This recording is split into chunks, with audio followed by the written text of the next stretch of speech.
Hello friends, Kesenya here, back with the bi-weekly tarot meeting. So as always, welcome back if you have been watching my videos for a while. If not, I'm glad you clicked on this video. I hope you will find some useful message for you.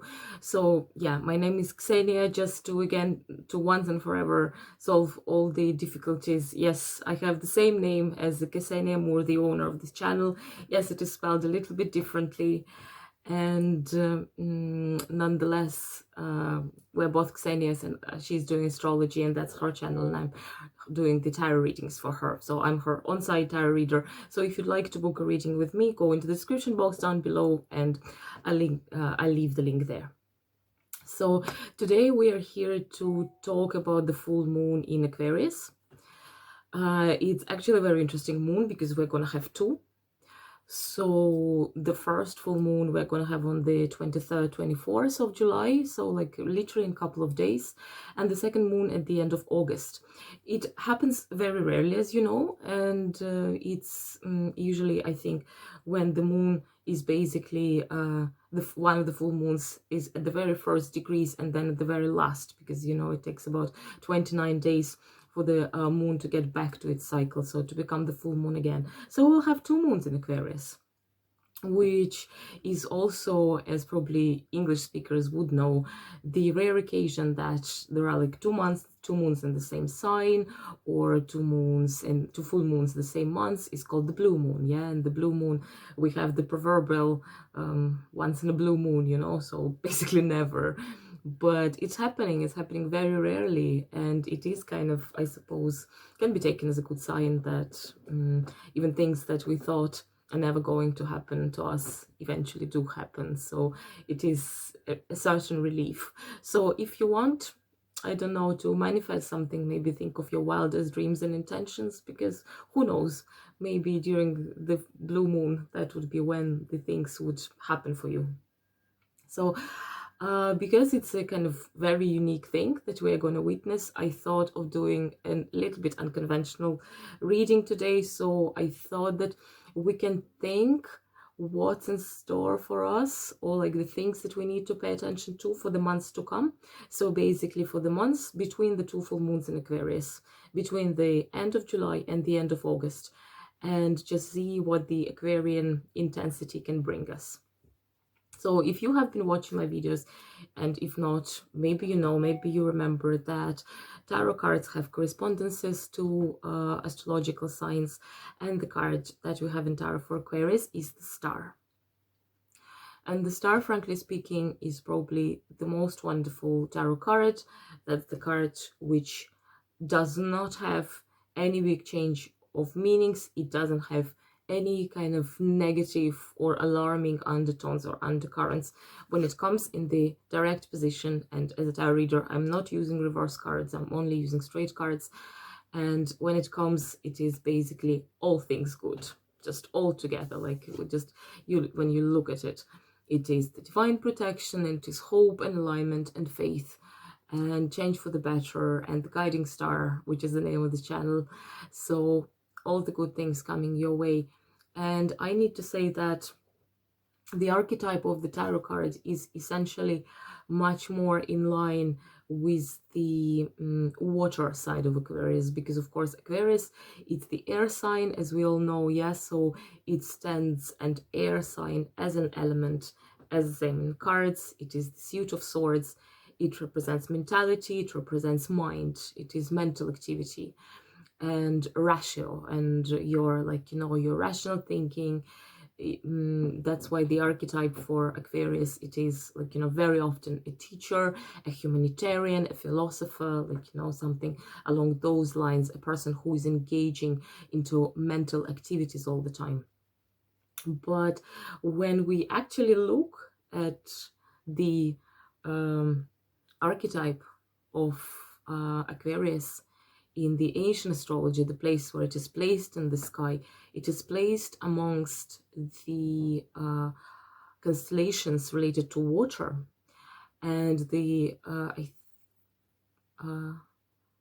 I'm trying now to remember what's the name of this constellation in Greek. I don't remember, but you know that there is a part of the sky which is actually called the sea, and that's where Capricornus is sitting, the sea goat. That's where Aquarius is, the Pisces.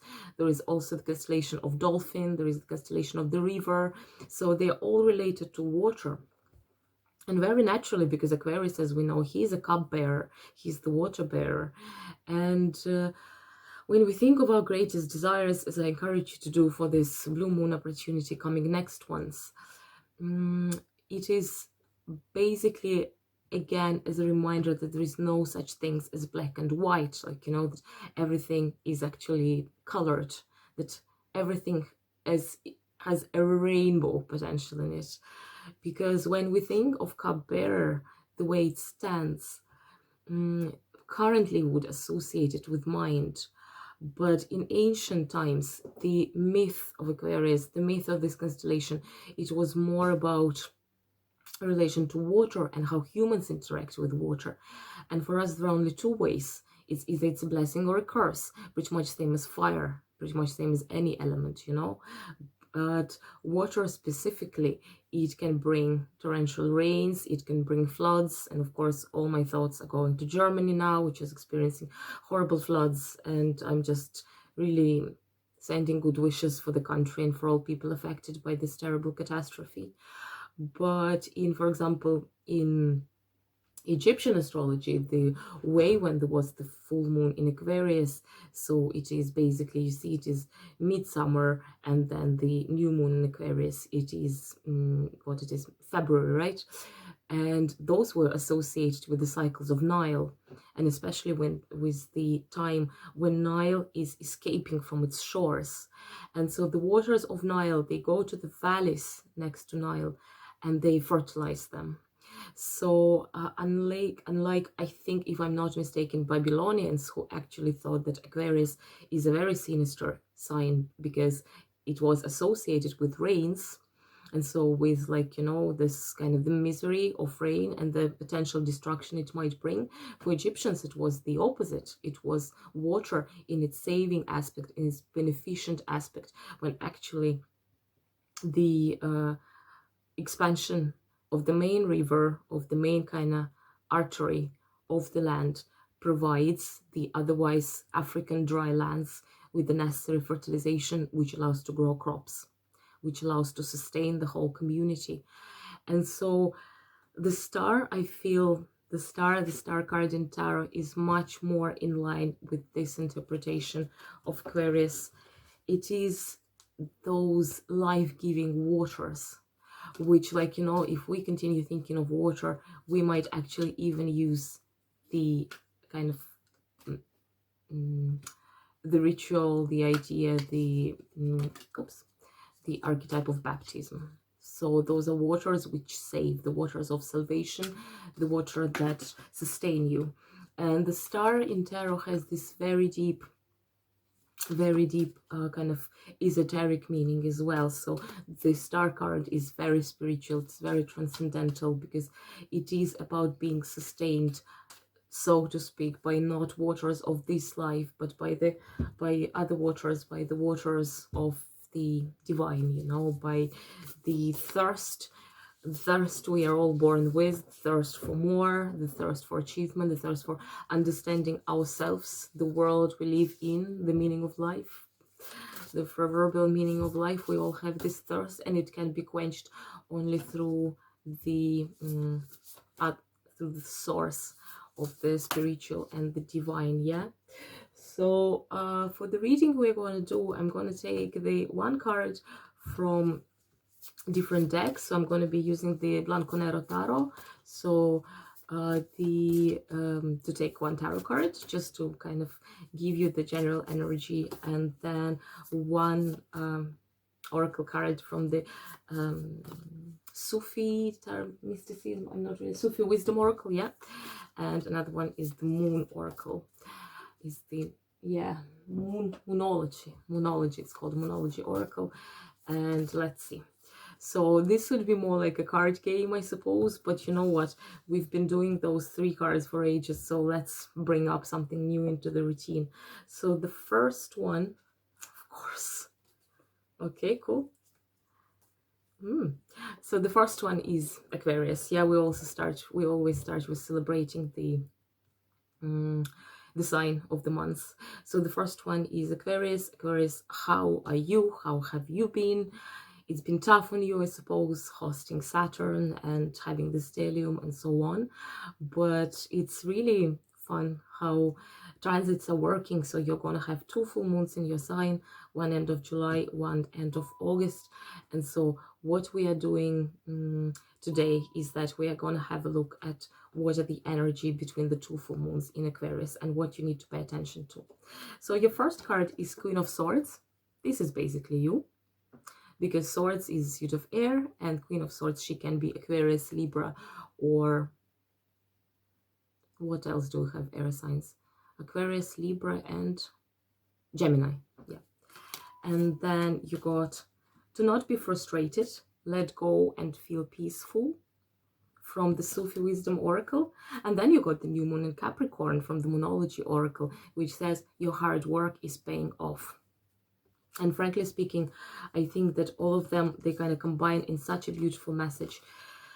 Because I know many, like for some of Aquarius, I know, basically for all people I know, but for Aquarius, of course, as well, the new year started as if the ground was kind of like, you know, taken from out their feet. So the need to reinvent yourself, to recomposture yourself, to find the new point of balance for you is quite obvious. Like, you know, like, I mean, it is absolutely normal when you starting getting the Saturn transit that it's kind of like, you know, it's like a shake. And Saturn is your ruler and Uranus is your ruler as well. And Uranus is now in Taurus. So I think, if I'm not mistaken, it is like, you know, something like squaring Saturn, or it was at some point. So both of your masters, both of your patron planets, they are conversing and you're in the spotlight because of the transits you're experiencing. So it is this need to reinvent yourself. And I think that's why we're having 2 full moons in your sign, for you to have the proper release and try to release everything you don't need and try to find your grounding point, your point of balance. Queen of Swords, she's very rational queen, she's very grounded queen, and like, you know, she has such a sharpness of mind that she sees everything without any veils, without any obstacles. Like, you know, it is just seeing the things for what they are.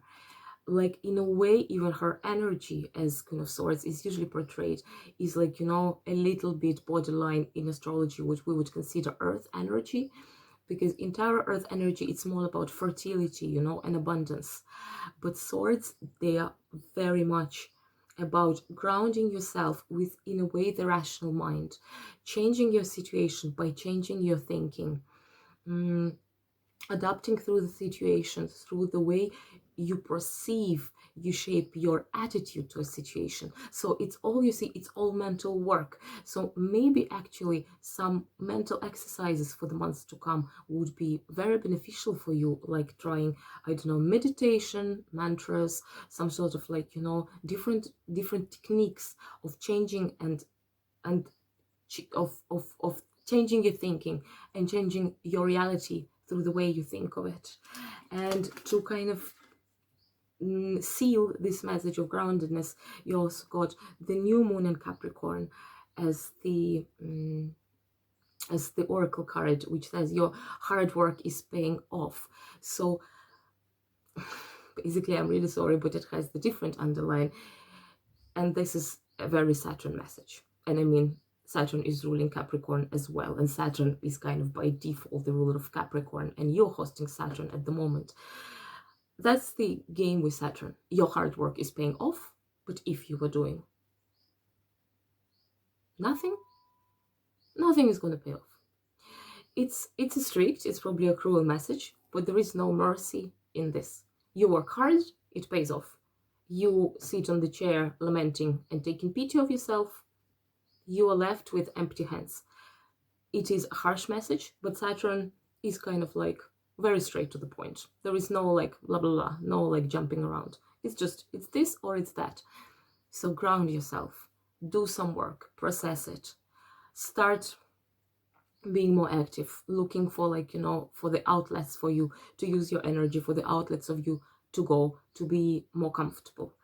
And after those two quite strict and quite grounding messages, the message from the Sufi Wisdom Oracle is actually a little bit of sugar on top of the bitter pill. Do not be frustrated, let go and feel peaceful. And I feel that this is such a fantastic way the card came, because the full moon, it's the time for us to let go, yeah, because the moon starts waning, so we need to release something with the moon. And so let go and feel peaceful. Just basically, you're given 2 full moons in your first house to let go of the things you don't need and to find the source of peace. And the source of peace is this. So we're going back to this card. The source of peace is finding the clarity within you, finding the truth, finding some eye-opening. Stop this, like, you know, this jumping, shivering of mind. Find your line and follow it. It's really probably about a great effort, like, you know, demanded. But on the other hand, you know, this is the game with Saturn, and that's just the reminder of this, that how to say, you need to release. You need to release, because Saturn will be building new structures inside of you and within you. So this is unfortunately how it is. The next one is Pisces. Pisces, for you, the full moon in Aquarius is happening in your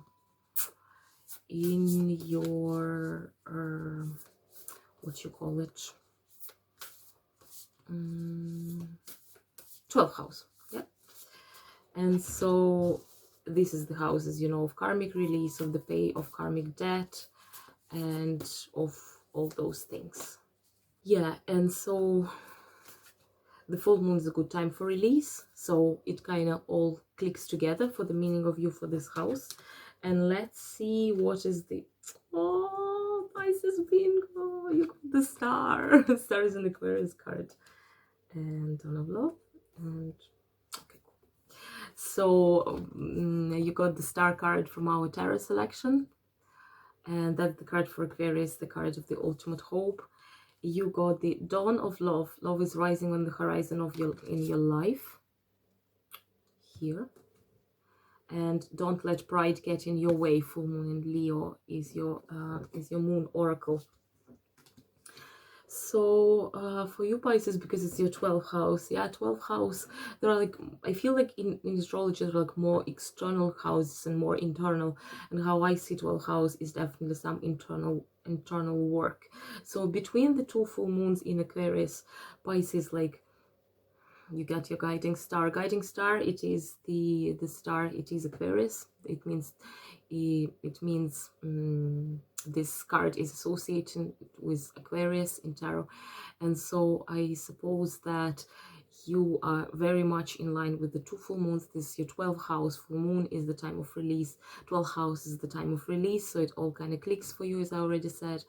And the star, it is just there to guide you into what needs to be released, what new doors needs to be opened for you. So it is an internal house. It is a very spiritual house. So make sure you do something to reach a desired state of comfort and release, and to beat the possible frustration that you might have.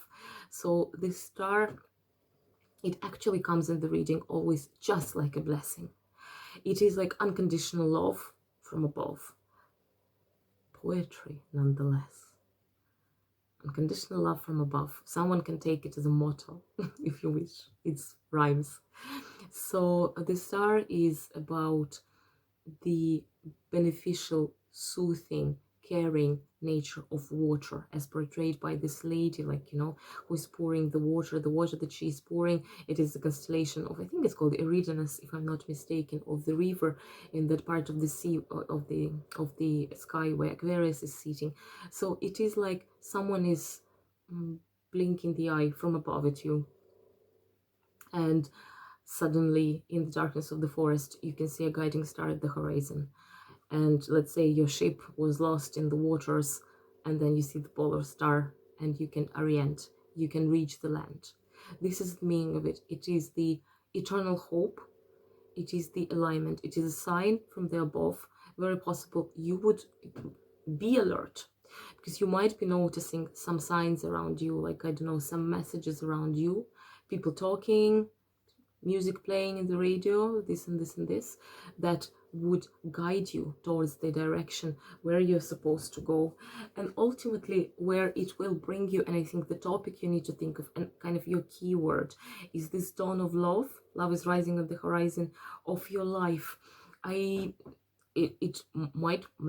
It might well mean like the beginning of romantic relationship, but frankly, because it is a Sufi mystic oracle, yeah, and Sufi, it was this Islamic mysticism which started in Middle Ages, and you know, like Rumi was one of the Sufi poets.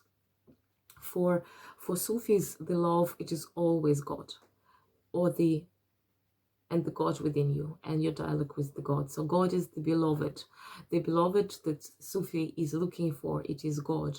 So although this card might be interpreted as the sort of romantic partnership, but to be honest, I wouldn't take it in that way. I think it speaks more of the bigger picture of the love as attitude, love as the state of mind. When you're loving yourself, when you're loving the place where you're coming from, when, like, you know, you're loving people around you, when you are in love with life and in love with the world, and it is dawning. And dawn, like, you know, everything we associate with like dawn and spring, so it is very young, so the emotions are young and raw and very exciting, so to speak, in this way. And then you get the full moon in Leo. Yes, it says don't let pride get in your way, but like the full moon in Leo, it is, as we say, it is this Leo as a sign. It is so flamboyant, it is so ignited, it is so vivid, like vivid, I don't know if it makes sense to say so. It is all about self-expression and creativity and being bigger than life and just enjoying life.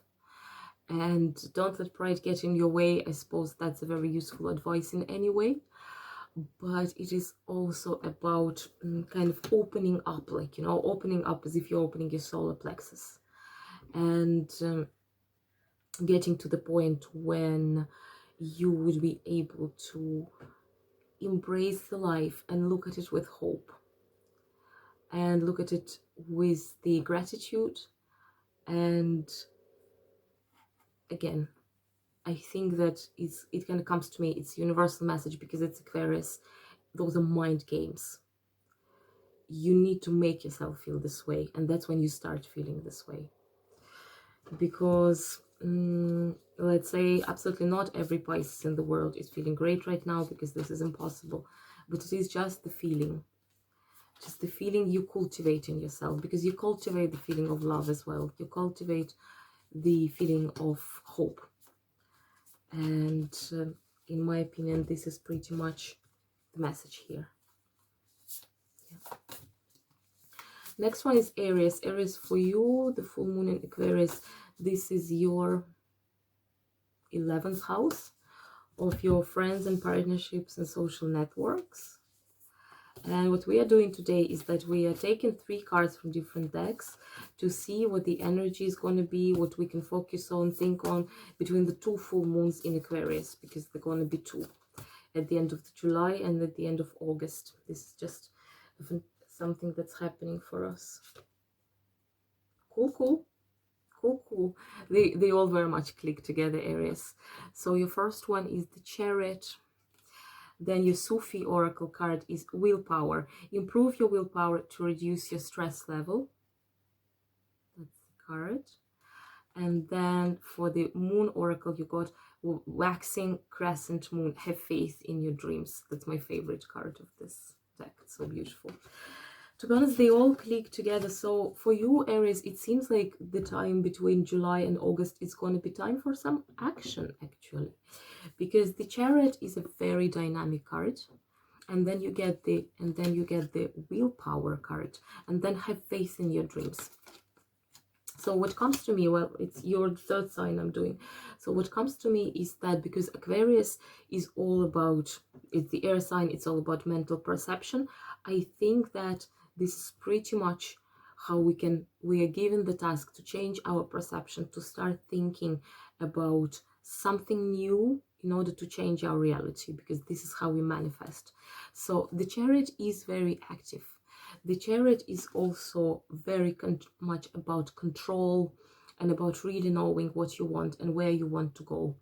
So the Chariot is the Cancer card, but the myth of the Chariot card is that you're the charioteer who needs to bring into balance the two horses of your character, of your soul. The dark horse, which represents your inferior instincts, and the white horse, which represents your altruism, like the mercy within you, all the good kind of your light side and your dark alter ego. In a balanced personality, both of those are in the relationship of equality. You know, it is the yin and yang dynamic when not a single part is predominating. So this is your starting point, and then you drive your vehicle to the place which you want to reach. So the Chariot card is about setting your goals, creating certain state within you which would allow you to achieve your goal effectively, and just going straight to the point. And how you're going to achieve it, basically through willpower. And what is willpower? Sometimes it is simply saying I can do it. And improve your willpower to reduce your stress level, I think, is a very good advice from this card, because again, it is about changing perception in order to change the reality. The way we think about things, that's very often how we shape our reality. So you use your willpower, you use the internal strength, which is also in this card. Your strength comes from balancing the both parts of your personality. You use the willpower, you say I can do it, I can set a goal and I can reach this goal, and it is all in such a perfect balance within me that I see very clearly and I know where I'm supposed to go, and I can. I suppose, and this is how you reduce your stress level, because a stress level all very often comes from uncertainty, from stressing about minor things in the future, in the past, what we did, what we said, what is about to happen, like, you know, how we deal with it. But the moment you get to a very straight balance point, and you know how the charioteer is so composed to make sure the chariot keeps progressing with all horses being, like, you know, being fully controlled, that's what your mind can do to you. Your mind is this charioteer, and how you train your mind is through the willpower. You basically decide to think otherwise. So both of those cards, they're very active, they're very kind of bold, you know, they're bold, and you're like, I'm not buying this anymore. I'm going to be the master of my own life. And the last card is have faith in your dreams. This all very much ties up, like, you know, because how you have faith in your dreams, not only by relying upon the divine, but also knowing that it is in your hands. And I guess for you, the message would be that everything is in your hands, and your dreams are in your hands because of the willpower that you have a chance to exercise. Because you just say to yourself, I have faith in my dreams, I can do it. I can do it. I'm given all the tools, I'm giving everything to be able to do it. And this is how you get to the point that your chariot starts riding slowly. The next one is Taurus. Taurus, for you, the full moon in Aquarius, that's your 10th house. Yeah, so this is your house of career, of, like, you know, your the niche you occupy in the society, your work, and so on. And so what we're doing today is that we're looking at the energy for the months of end of July, beginning of August. So basically for the from one full moon in Aquarius to the next full moon in Aquarius, because we have two, and we're picking 3 cards from various decks to see what are the keywords and what is the energy we need to focus for the months to come. Cool.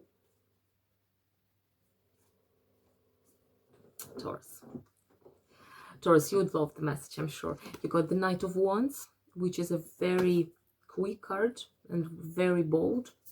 Then you got silencing the mind. Let silence guide you to your inner peace. And then you got full moon in Taurus. You came into your own reading. Your dreams need a practical plan, as Taurus does.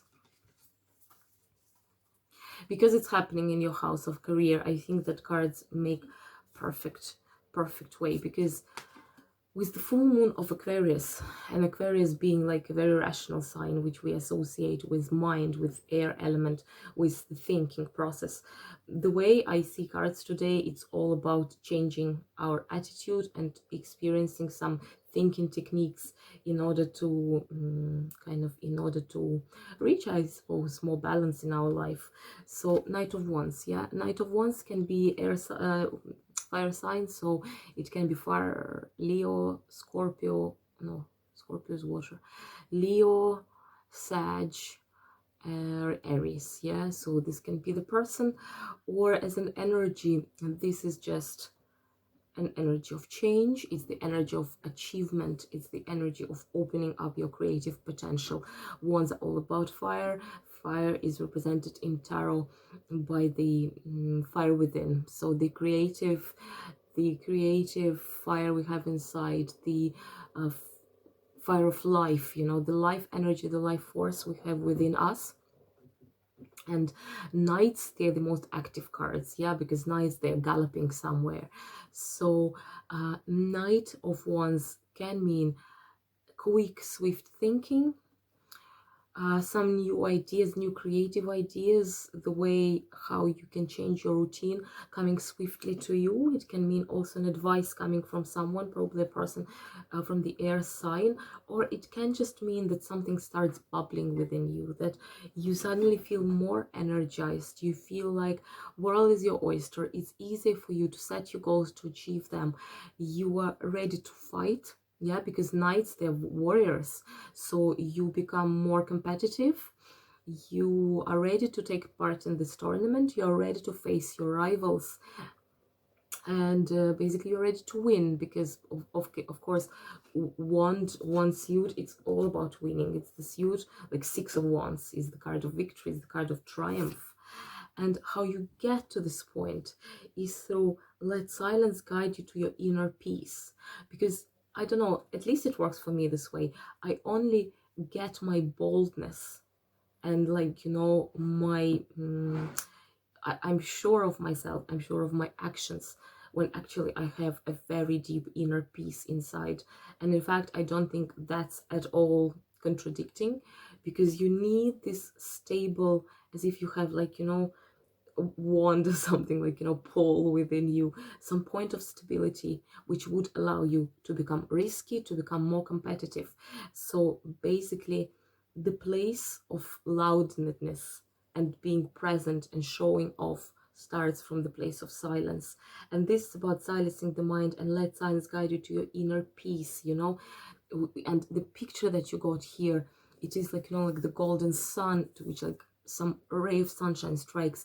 For me, it is very much speaking about the solar plexus. Solar plexus is the center of your body, so it is again about finding your source of stability, being composed, being, like, you know, very calm in a way, so that you can face difficult negotiations, so that you can start a new project. You can actually generate new creative ideas only when you liberate your mind, when you don't think of, like, misfortunes and trials of your everyday life, only when the basis is taken care of. Yeah, and that's why your last card is about, it's very Taurian card, that you need a practical plan to reach your dreams. But how I see it, it is basically about the inner discipline.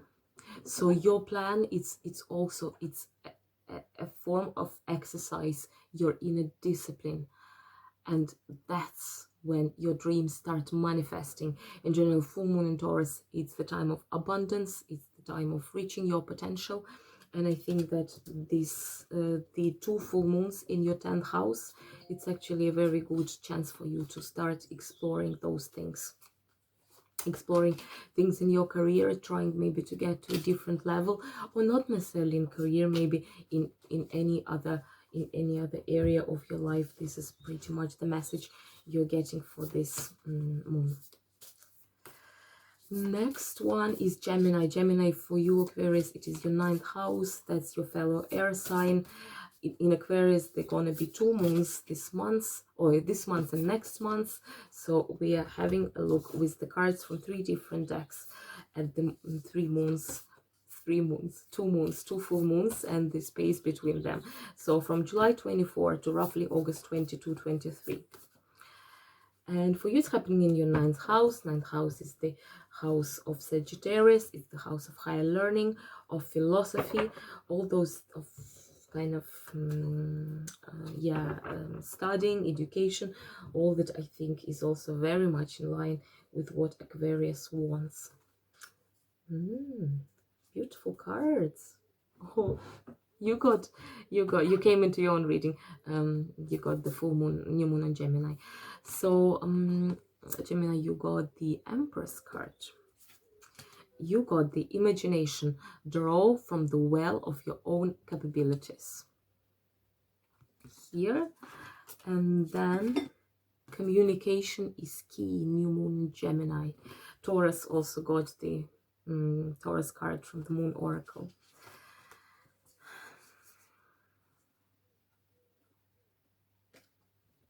So the Empress card for you, Gemini. The Empress card represents the female archetype. So this time between the 2 full moons, in terms of higher learning, can be getting in touch with your feminine side, which works for both men and women. At the same time, the Empress is Venus. So it implies all the areas associated with Venusian stuff. Yeah, so it is like finances, art, beauty, love, and comfort and pampering yourself and all those things. So the Empress is here to basically remind you of things that you used to know at some point and then you have forgotten. She's here to bring you back into your mind, because Aquarius, it's all about mind. So we're talking about mental states, whether we want it or not. The Emperor's, well, in a nutshell, she encourages you to feel like an emperor or an empress, but also to get in line with probably more like feminine sides of your personality, how we would, and we are talking here exclusively about archetypes, yeah, like yin and yang, what we archetypically associate with masculine and feminine, not about gender identities. So the Empress, as a Venus, she would stay for the deep kind of like comfort that a happy mother would have. So it is the feeling of protection that she gives.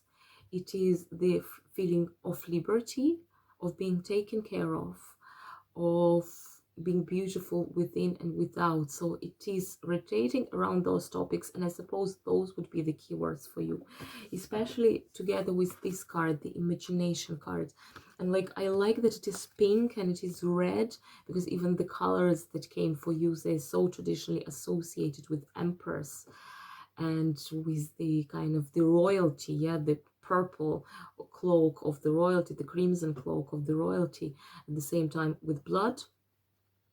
Blood is the life force. Blood is associated with women, with menstruating, with the cycles that bring that make women fertile, that, like, you know, allow babies to appear, that continue the life on earth. So both of those, they are about life force. And I suppose this would be your task, to find what is your source of joy for life, of your life force, what makes you happy, what makes you feel like an empress, what makes you feel like being able to give love to people, to be protective of people, to serve people well, at the same time to kind of reign your own kingdom, you know, rule your own kingdom. What does it say again? Draw from the well of your own capabilities. And I think you got an array of areas to choose from, but basically you need to focus on something that would bring you pleasure, that would get you more in touch with your divine feminine, that would allow you to express yourself, to find a new image for yourself, to find kind of life and blood pulping in your veins, so to speak. And then communication is key, yeah. As we say, the retinue makes the king, yeah, and the retinue makes the queen. And when you express yourself in a society, yeah, but you're good in it. That's a very card that this also can mean that you would be brought closer into alignment with, like, you know, what you're supposed to do. And at the same time, communication is key. And think of how, like, king or queen or empress expresses herself through communication, and what kind of communication those would be. This is communication built on the basis of mutual respect, of, like, you know, protection, of the feeling of comfort you can give to other people. And this card, the new moon Gemini, it is very airy, it is very active. So basically you can find, maybe, to be honest, a message would come for you through the communication with the others. Like, as we say, they're kind of like the others, they're like mirror for ourselves. Maybe you would get some crucial piece of information through communicating with others, or looking at someone, or taking even someone as a role model, not in terms of like copycat, but in terms of inspiration, you know, in terms of, you would find an inspirational figure who could instigate your imagination for you to find your new self, to get more in touch with yourself, to get more in touch with the sources of eternal beauty and creativity that we carry within us. So I suppose, Gemini, you got a very inspiring message. Next one is Cancer. Cancer, for you, the full moon in Aquarius is happening in your 8th house. 8th house is Scorpio house, is the house of esoteric, of occult knowledge. And let me know how you were going through the new moon in Cancer, which we were just celebrating a few weeks ago, 2 weeks ago, I think. And today we're gonna have a look at the 3 cards which would give you the area which you might choose to focus between the 2 full moons in Aquarius. Between the 2 full moons in Aquarius. So one moon we're having at the beginning and now at the end of July, and then another one at the end of August. So we're having 2, and we're looking what's going to happen between the 2. Your cards are the Hierophant. Your Sufi wisdom oracle is surrender with joy, achieve greatness through surrender. What a beautiful beautiful card. And then your moon oracle says adjustments are required. You got the 3rd quarter moon, because it's happening in your 8th house, and it is the full moon. Full moon is the time of release, and it is always about surrendering, you know. So you got the Hierophant. The Hierophant is Taurus, but the Hierophant is related as a card to certain hierarchies and structures, and also to higher learning, which might have an implication for the 8th house matters. So the Hierophant is here to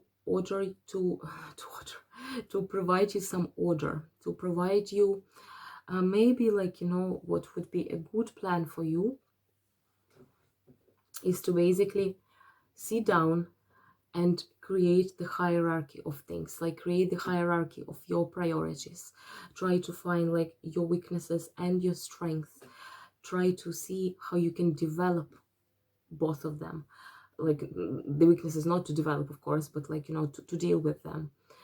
The Hierophant as an archetype, it is a pope, yeah, it is a priest, it is Buddha, whatever you prefer. So it is the teacher figure, it is the guru figure, it is the figure which provides us teaching for us to make our life ultimately better, to find inner peace.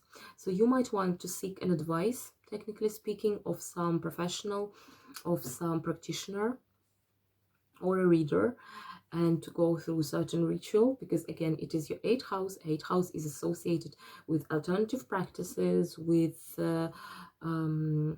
hidden esoteric knowledge, which not everyone is aware of. And so you might want to be brought into contact with this person, or you might want to become this person yourself. The Hierophant, it's also about studying, it's about learning, it's about universities, institutions, courses. So you might want to enroll in some course, or actually even like to read a book which would open eye-opening and change your mind, to be in a different state, to maybe find some new parts of you, to learn better how to deal with things. Yeah, it can also imply psychological consultation and all those things. So it is about learning something new, which would allow you to be into more comfortable and kind of flowing relationship with yourself. And then you get surrender with joy, achieve greatness through surrender. And I think this is a very 8th house message, because 8th house is a very karmic house. At the same time, the time of the full moon is all about, the full moon is also all about, not surrendering, but releasing. And I think that the key for you would be just to observe. So you don't do anything super active, but you surrender to whenever the energy wants to bring you. So in relation to the previous card we were talking about, in relation to the Hierophant, if you start learning something new, you trust the information that you're getting, you don't object. If you're getting an advice of some other figure, you surrender, try to accept this advice, try to work through it. It would also help you even if you object, unless it's an absolutely foolish advice. But I think that the key for the art of surrendering is that we know and we are capable of surrendering. Even if the situation is less favorable for us, we can still surrender, because sometimes it's also a very good art to practice, to know how to adapt to situations where you, for example, have no control, or which you don't like, but still you need to be there, and you can just surrender and see what good can the situation bring to you. Because when you surrender, you stop this chaotic, like neurotic kind of flow of thoughts about the situation. You just surrender. When you surrender, you observe. And when you observe, you would certainly see something useful.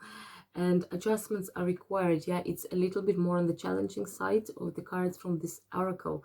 So but to be honest, we already talked about this. So adjustment, it is in a way same as surrender. Yeah, instead of rebelling against the situation, you adjust to the situation, you learn to adopt, you train your mind in order to see what good can be brought from the situation with you. If you're planning something, give it a second thought. If you were thinking and jumping into some project, I would say think of it. Like, think what can be improved, what other adjustments can be made for you to basically get there. And the next is Leo. Leo, happy birthday. We entered the Leo season, so it's going to be your birthday soon. So Leo, it is your month, so I'm hoping it will be a very nice month for you. We are having, during the Leo season, 2 full moons in Aquarius. So today we're looking at what is the energy from the end of July to the end of August. What are the keywords? What are the messages you would choose maybe to focus on? And the messages that you got, we're having 3 various decks. Are nice. They are all speaking of the same. It's unreal. You got Temperance, and then you got Return to Joy. We are here to experience joy, and then it's time to release negativity. See how it all tied together. Return to joy and time to release negativity, and full moon is the time of release. So release this negativity that you have. And what is the key between joy and negativity? The 2 vessels, the 2 bowls of the scales, it's the Temperance. The Temperance is the card of alchemy. The Temperance is about tempering, so to speak, yeah? When you put from one vessel to another, you're tempering drinks. So temperance is about taking your time and finding the source of inner wisdom for you to process things without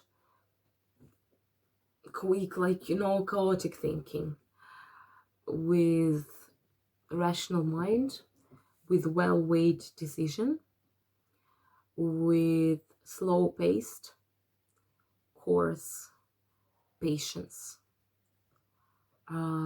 slowing down your mind. Maybe you would like to meditate. But at the same time, temperance, it is the alchemical card. It is the card of transformation. And what is the transformation that is offered for you today, for this month? It is to have a vessel of joy and the vessel of negativity, and to empty one and to fill one with another. That's essentially what she is doing. When we speak of alchemy, we are passing the metals through the black stage to the white stage. We're purifying the metals. We are, so to speak, creating gold out of like lead or something like not noble metal. And this is the alchemy you need to do. You release, as if your body is a vessel. You try to release negativity and you try to fill it in with joy. I'm not saying this is going to be easy, but this is the advice for you. The full moon in Aquarius, it is basically activates the axis, Leo Aquarius, because that's your 7th house. It activates the axis, it activates your sign, it is your month. You're going to have your solar return if you're Leo sun, and you're given the choice to change the situation for the better, to come more to your senses. So you get 2 full moons in Aquarius, in your 7th house, activating your axis. Full moon is the time of release. The card that you got, full moon in Scorpio, it's time to release negativity. So all your hurts, all your wounds, find a way to deal with them. Don't allow yourself to be too emotional. Aquarius is not an emotional sign. It is a rational sign. It is the air sign.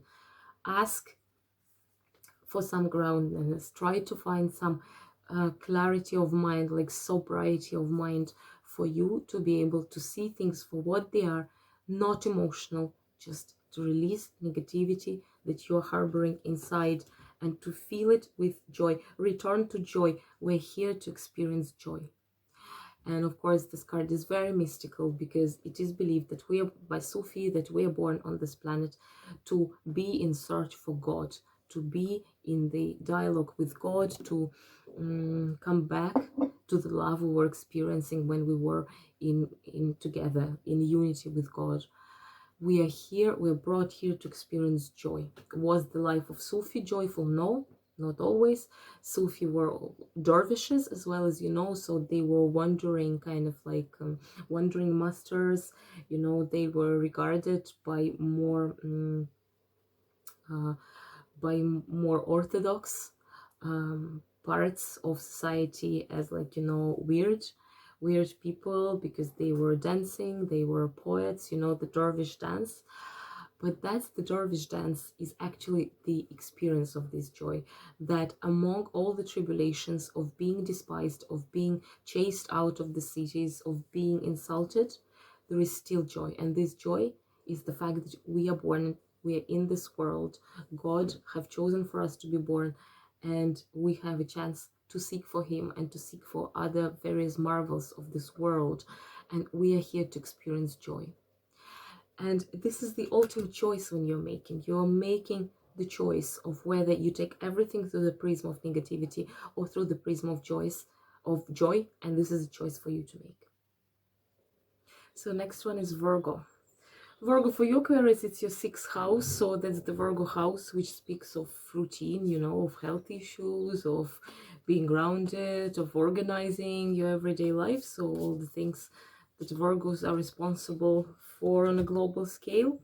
And what we're doing today is that we're picking 3 cards from various decks for the upcoming full moon in Aquarius, for the energy between this full moon in Aquarius and the next full moon in Aquarius at the end of August.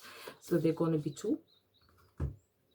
And we're just having a look at what are the keywords, what is the message, what we should focus on for the end of July till the end of August. So let's see, Virgo, what are your messages?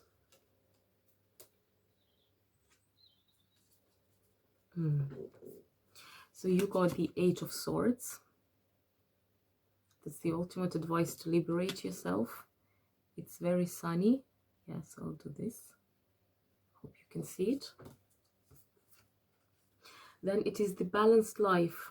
Love seeks your well-being. That's very much the sixth house advice. And supermoon. Emotions are running high.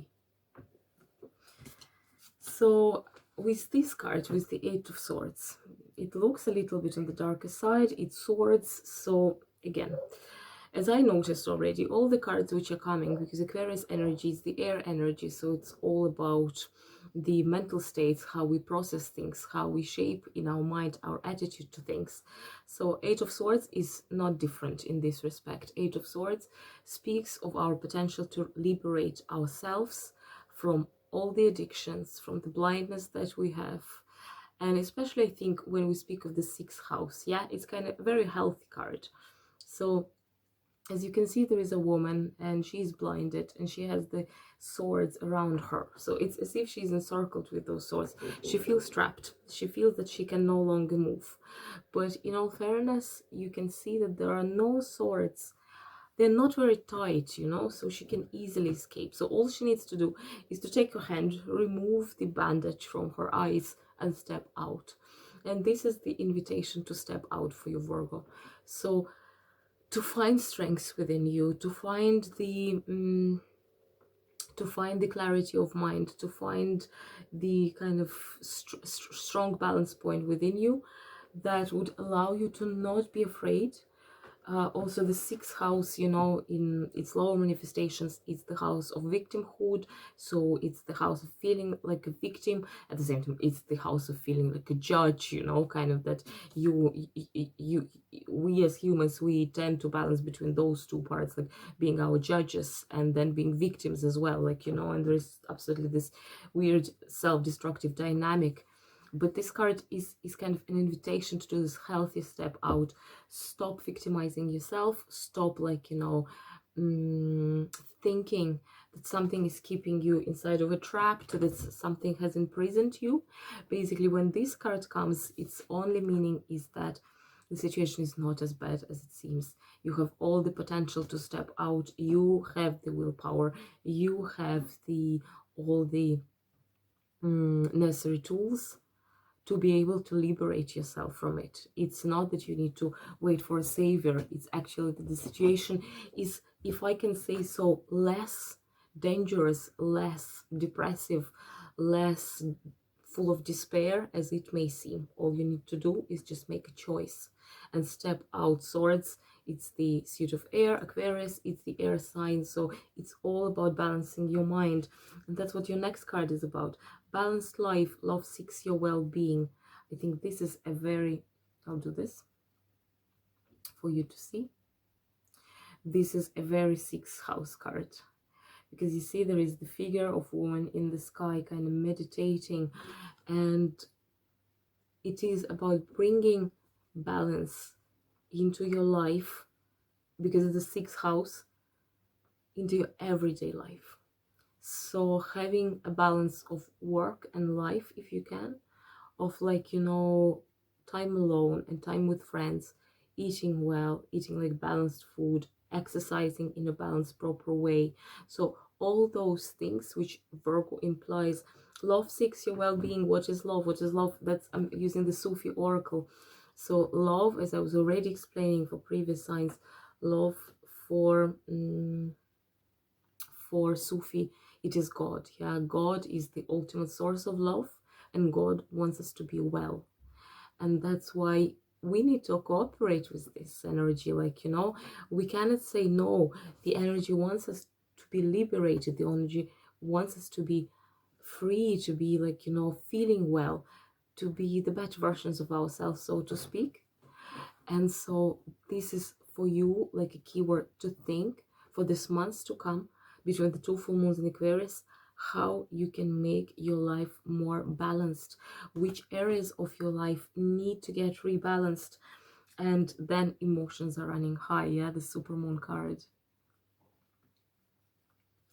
I hope that with your 6th house being activated by the full moon, and it is naturally your house, that you will get probably some you will get a surge of energy to deal with all those issues, because obviously when we're too low, even the step out of this like vicious circle, oops, it was reversed like this, it might seem like something absolutely impossible to do. Sometimes getting out from bed seems impossible to do, but nonetheless you are getting with the full moon, and here is the super moon, so it's a super full moon, and 2 moons in Aquarius, they're like super moons.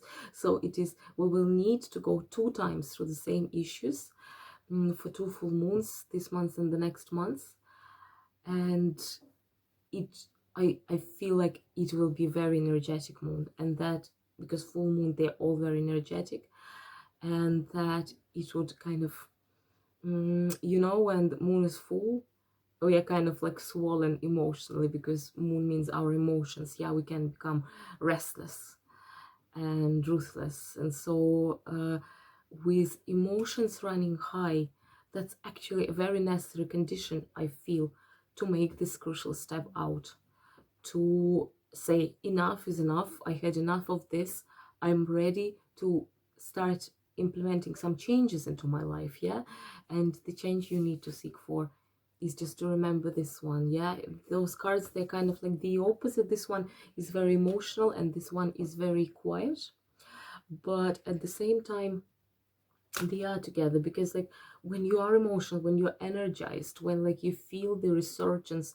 of emotions within you, that's when you actually have strength to balance things, and strength also to be quiet, to instigate the quietness of mind, which is absolutely necessary. So I feel that this message is very fitting for the 6th house, frankly speaking, because 6th house, it is all about everyday and how we can make our everyday better. And for you, the everyday advice is just to escape of this negative thinking of despair and find the source within you, and find your ultimate goal as feeling well on a daily basis, you know, and strive for it. And I hope this will become true for you. That's really my hope for all of us, to gain something during this full moon. Next one is Libra. Libra, Aquarius for you is your 5th house. So the 5th house is all about relationship, as you know, romance, children, and also creative expression. Yeah, so like the how you express yourself, how you show yourself to the world. And what we're doing today is that I'm pulling 3 cards from different decks to search for like focus areas or keywords for you to think about, to develop between the 2 full moons in Aquarius. Yeah, because in the introduction I was talking that there are 2. There is the full moon in Aquarius at the end of this month, and then at the end of August. So we're having a month to work through Aquarius energy, and then to kind of seal it with again the full moon in Aquarius. So let's see what you would have. Libra, what are your, okay, so you got the Queen of Cups. She's a very intuitive, very emotional queen. You got turn over a new page, let love lead the way for change. Here it is.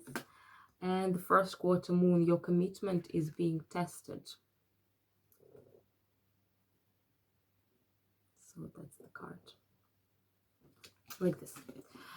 And so, to be honest, it's 5th house, and 5th house is of course all about your emotional well-being and the emotions that allow you to express yourself, or to build a relationship with your romantic partner, or with your children, or with yourself. Ultimately, the advice you're getting is to get more in touch with your intuition, because the Queen of Cups, she is this queen who is always in touch with the source. Yeah, so her feet, they're always dipped in water. And what water means subconscious. Water means yeah, the source, even like we call the higher knowledge, higher energy, the source often. And she's always in touch with this transcendental. She's always like kind of in between this world and the other world. She's a very mystic queen. She's a very spiritual queen, and she is very emotional, but emotional in a good way. So because she's so well in touch with her intuition, she knows how to deal with her emotions. She doesn't allow herself to get too emotional and hurt other people. So she is all about, if I may say so, because I want to introduce Aquarius a bit, the rational usage of emotion, knowing your emotions well, knowing how to trust yourself, knowing how to use your emotions, how to kind of direct them in the necessary channel, you know, as if like, you know how to channel your emotions, you know how to speak for yourself properly. And this groundedness, which allows us to deal with our emotions properly, not allowing them to get better of us, is ultimately the connection with yourself, the connection with the source, the connection with trusting yourself, trusting the divine, and finding right way to express yourself. And there is also a possibility of new beginnings for you, because this card speaks of turn over a new page and let love lead the way for change.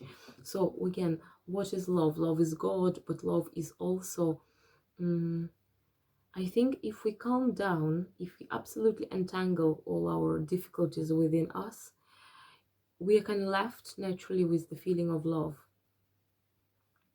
with a feeling of gratitude for the fact that we were born, that we were like, that we have something good in our lives, that there is beauty of this world ultimately surrounding us. And so this woman, she has her eyes kind of closed, kind of half open. So it is also, this card is turn over a new page. So yes, it is about the new start. It is about the new beginning.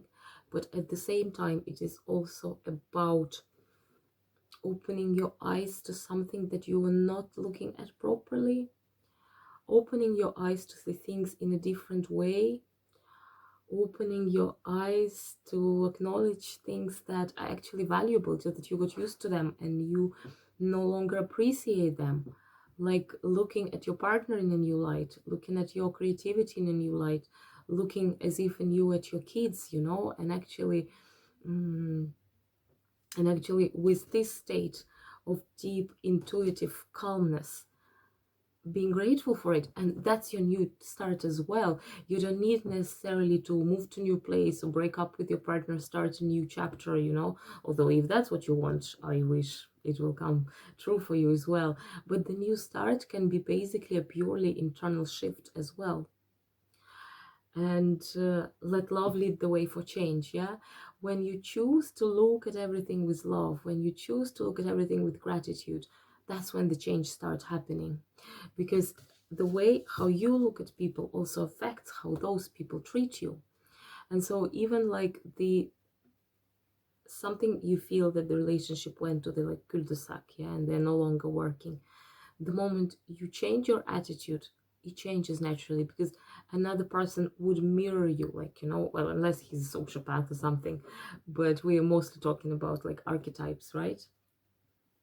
And then your commitment is being tested, yeah, that's your card. And so sometimes we're getting some tests to see how valuable things are really for us, because sometimes we can get so carried away with like everyday stress and just no longer notice the nice things unless they're taken out from us.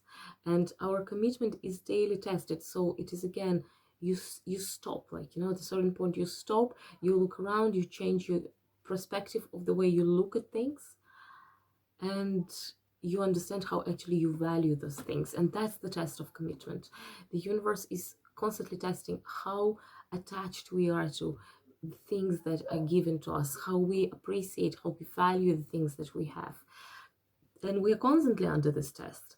And so if we don't treasure something, then sometimes it's taken, and then you realize it's too late. It's too late to express the love that you had for this person, or this like task, like, or this profession that you had, or this hobby that you could have. So it is about affirming, I suppose. It is a reaffirmation of what brings you joy, of what brings you, makes you feel love. And just acknowledge it, just seal it for yourself. See, like, you know, what is important and what's not. And I think that's a very important exercise for this Aquarius season for you. Yeah. So next one is Scorpio. Scorpio, for you, it is the 4th house we're talking about. The 4th house is the house of home. Yeah, so it is your physical house. It is also your family, your siblings, your parents, and your legacy. We are looking today at 3 different decks and trying to pick up some keywords, some energies that you might want to think of between the 2 full moons in Aquarius, because there is the full moon which is coming very soon at the end of July, and then there is one at the end of August. Yeah, so the one at the end of August is the so-called blue moon, so once in the blue moon, and that's the 2nd full moon in the same sign.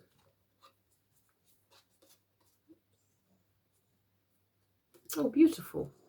You got lovers, or you got a beautiful message, Scorpio, because you got lovers. Then you got from the Sufi oracle, you are unique, be yourself, everyone else is taken. So that's the beautiful card. And then you got new moon and Virgo from the moon oracle, a time to give rather than take. So, and I think your message, especially, like, you know, 4th house. Yeah, 4th house is very much not only about physical building, but also about the relationship with other people. And what you're invited to do is to see yourself as a vessel and another person as a vessel as well. And the way you interact, it should be like in those connected vessels, which you probably remember from physics at school. So it is the constant flow from one into another, you know, and the mass of like water and air and whatnot is kind of replaced accordingly. This is the perfect formula for human interaction, and this is actually reflected in the Lovers card.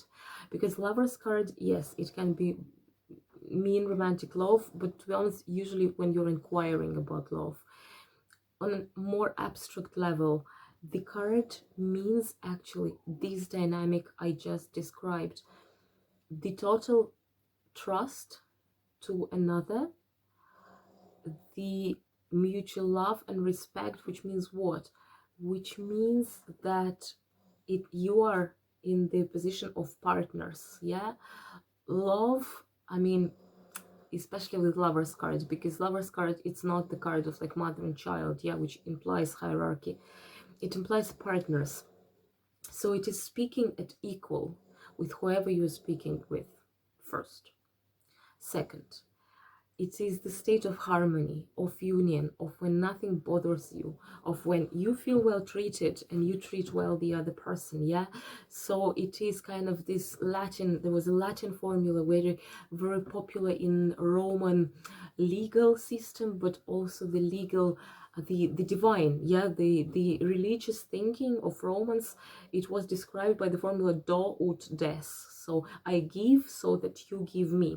That's how they saw the relationship with gods, for example. So that I bring the sacrifice so that you would pay me back. Yeah, so it is kind of, in a way, as well, kind of eye for an eye. Yeah, but eye for an eye, it's more about like the strife or like blood revenge. But here we're talking about the situation in which people are mutually giving, and no one is giving more and no one is giving less.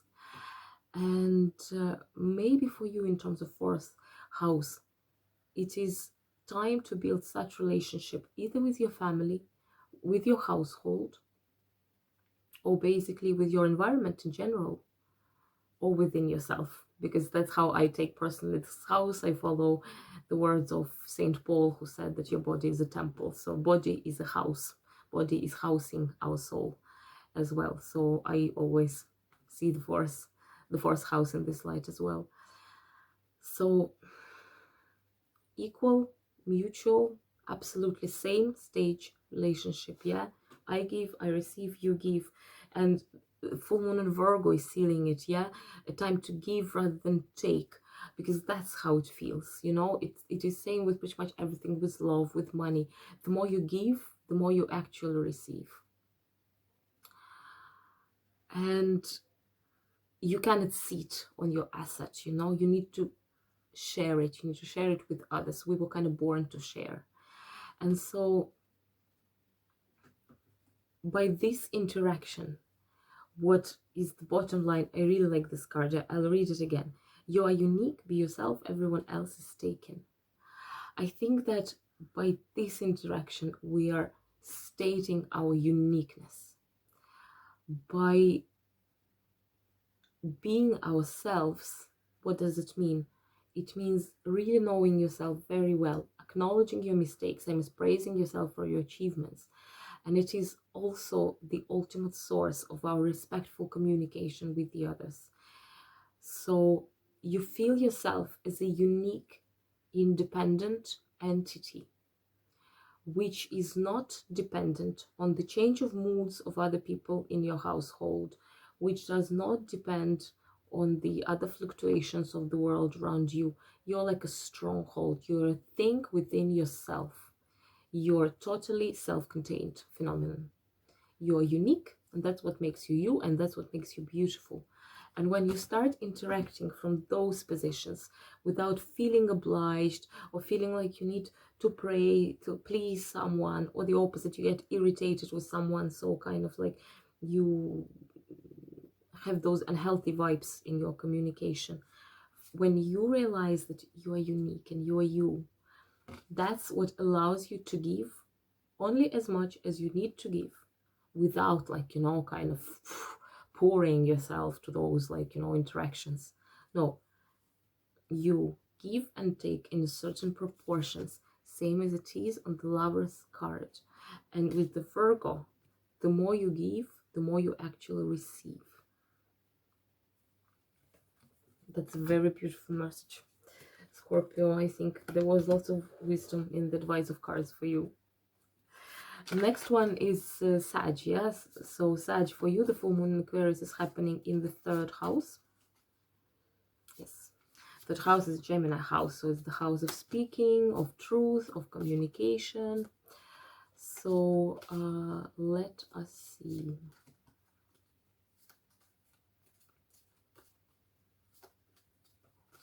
We are taking today the 3 cards from 3 different decks to see the energy from the end of July to the end of August. Both of those end of months will be marked by full moon in Aquarius. We are having 2. And so let's see what are the messages for you, my darling. Yes. Cool.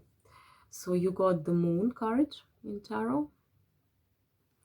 Then from the Sufi Oracle, you got Celebrate Life, make your life a celebration.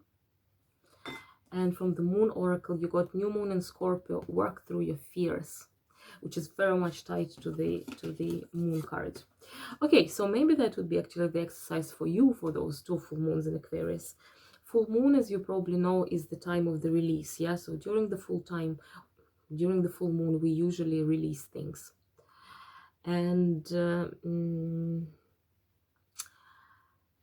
maybe this is a therapeutic month for you to actually try to work with the demons under your bed, because this is what the Moon card means. The Moon card means uncertainties born from illusions, from illusional fears, from irrational fears. Oh, sorry, do I have water? Let's see. Sorry for this. So the moon is about not knowing where to go. Like, you know, think of the dark forest. Yeah, dark forest. Well, unless you are somewhere, I don't know, in Australia, where there are all the spiders and snakes in the world. If you are, I don't know, in a regular, like, small, like, I don't know, place, but not even the forest, to be honest. At night, even your house seems scary to you. Like, you know, sometimes, you know, those feelings when you watch the horror movie, you're afraid to go to the toilet in your own apartment. So the moon is about this. When there is no rational for being fear, it's just the suspicion, superstition makes us fear something. So it is anxiety and discomfort coming from irrational source. Those fears, those anxieties, those like nervous, they have absolutely no rational ground behind them. That's the fears I'm speaking about. And this card, the moon, it also has a cure within it, because it also speaks about intuition. When you tap into your intuition will tell you that there is nothing to be afraid of, because like the sixth feeling knows better. And so you would realize that your fears are groundless, but you need to tap for intuition. And the river here with the crab emerging from it, it actually means getting in touch with your sixth sense. So your moon oracle card is work through your fears. So those two cards are very well tied together. Work through them, release them. The full moon is given you as the time of release.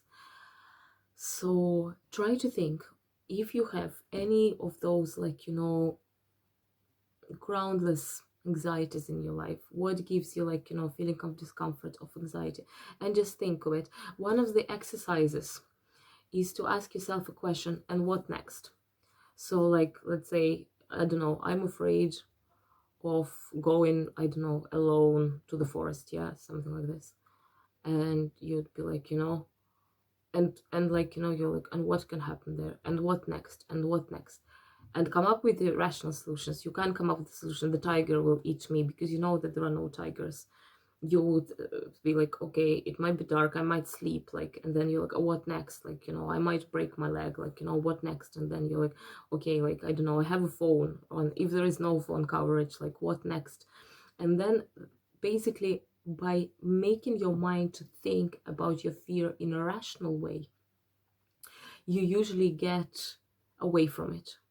Although I need to say, it kind of crossed my mind only now that the fear of going alone to dark forest, it's actually a rational fear, yeah?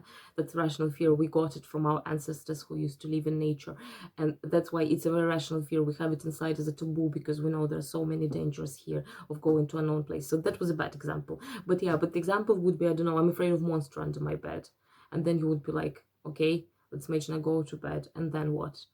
And then, I don't know, the monster appears, and then what? And then you kind of start feeling the ridiculousness of this ungrounded fear that you have. That's one of the techniques to get rid of ungrounded, irrational fears, basically to start thinking of them rationally. And then whenever you get like panic attack, you kind of can cling to this thought. As always, it's all very complicated, because when we're trying to trick our mind tricks us back. But that's what we are doing here. We are working, we're trying to make peace with ourselves. And as a bottom line, celebrate life, make your life a celebration. Because your ultimate goal is to strive for healthy life, for a life which is not poisoned by whatever like uncertainties and anxieties and fears about the future you might have. You celebrate life in a way. And I think this is kind of the bottom line. I saw it in the very many readings, that I think with the Aquarius being the sign of mind, of intellect, yeah, it actually kind of, this month with the two full moons, it's given for us like to exercise, to change our perception, to work through our mind in order to change our perception, and to choose life, and to choose joy, and to choose being healthy and happy, you know.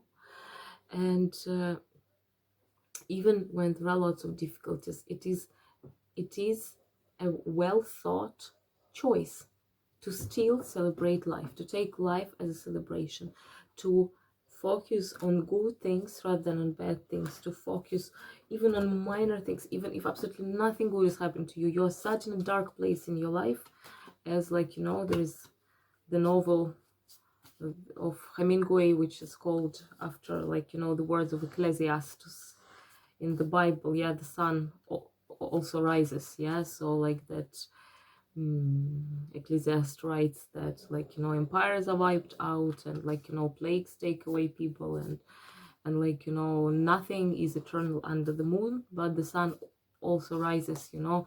there is at least the sunrise every day, like, you know, and there is a cyclical nature of the world around us, so there is certain stability in it anyway, to ground us, to provide us with some sort of protection. And last but not least is Capricorn. Capricorn, the full moon Aquarius is happening in your second house, and the second house is the house of finances, but also of self-value. Yeah, so the message, what we're doing today, I'm taking 3 cards from different decks, and we are looking at the energy between this full moon and the next full moon at the end of August, which is also happening in Aquarius. So we're having 2 full moons in Aquarius within kind of the span of 1 month roughly.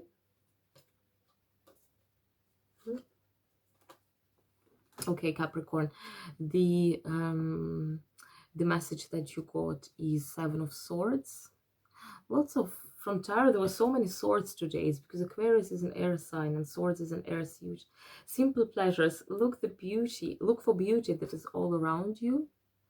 Which is pretty much what I was just telling about. Go listen to the previous reading for, who was it, Sag, because it was all about look for simple pleasures. And you got also new moon in Pisces, meditate and contemplate.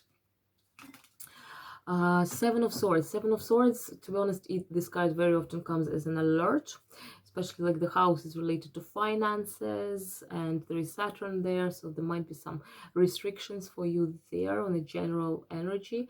And 7 of Swords is the card which makes us be like more vigilant, because it's very often the card of kind of like betrayal, something happening behind your back, something happening during the night, behind the closed doors, something that you don't know, so just stay vigilant. But another meaning of this card is actually looking for unconventional ways of doing things. So basically it is the card which we can illustrate with the proverb, I don't know, when the doors are closed, get in through the window, you know.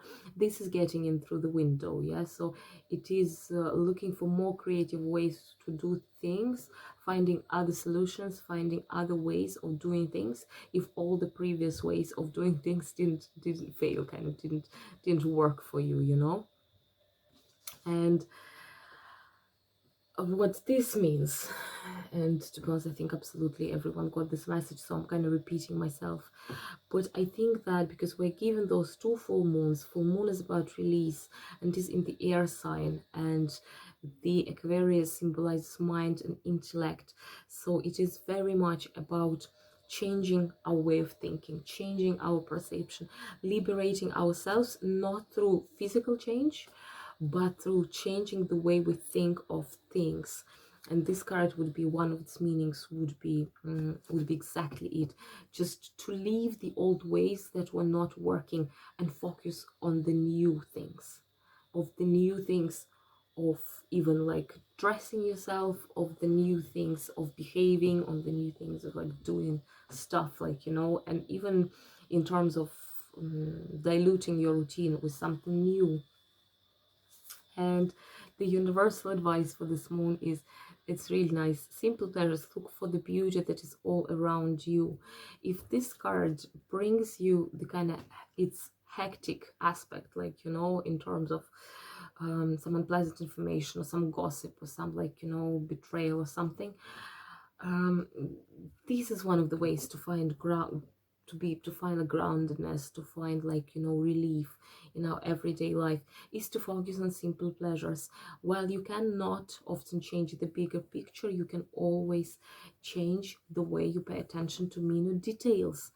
And so even if it is, I don't know, a pretty earrings that you're wearing, a pretty bird singing on the tree, beautiful sunny day, like, you know, even like, you know, now we got a heat wave in Ireland, like not like you did on the continent where it was like 40 even in Estonia.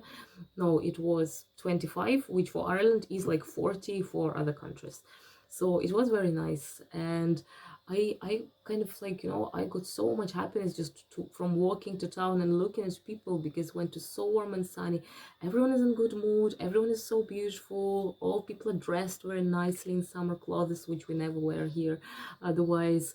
So, like, you know, it just gives me joy, like, you know, simple beauty is like, I don't know, looking at people around you and looking at nature around you, and I don't know, noticing tiny mistakes. I find that these cards is pretty much the universal advice for life, because it is rarely that we're happy with everything on the big picture. If, like, you know, your relationship is working, work is not working. If work is working, relationship are going south, you know. Very often it's like up and down, and there is very rarely this moment of peace when absolutely everything is perfect. But simple pleasures are always around us. It's just the matter of peeling your eyes and seeing this. And if you are experiencing difficulties because you can be so deeply into your routine of noticing it, the advice for you is basically to open your eyes, because that's what new moon in Pisces is. Meditate and contemplate, it says. But in fact, in relation to simple pleasures, what is this? It is basically the ability to stop down. Even when you go to the shop, you know, you stop down, you give yourself this permission just to stop down and look around. So it's not necessarily sitting down for hours, you know, and meditating, which is difficult for most of us. Fishing can be meditation, driving a car can be meditation. Anything that allows you to stop this circling, kind of like, you know, the mental carousel of your thoughts, anything that would stop it and make you notice things that are here and now, works at the meditation and contemplation. It works.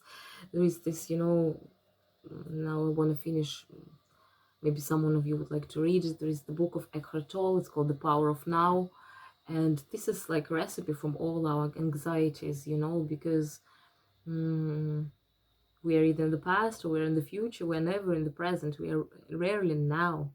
But when you look around now, well, unless of course like you're sick or something bad is happening, everyday life and now, it is quite all right, you know. It is all right. It's just that when you, at least when you cut the anxiety about the future and the lamentation of the past, you reduce also your stress level and the scope of where your attention is scattered, so you can focus on what's now. Let's focus all on what's now. Yeah, and so that was it. I hope you enjoyed it, and let me know as always in the comments what you would think. I'll see you in 2 weeks time for, I think, the new moon in Leo, isn't it?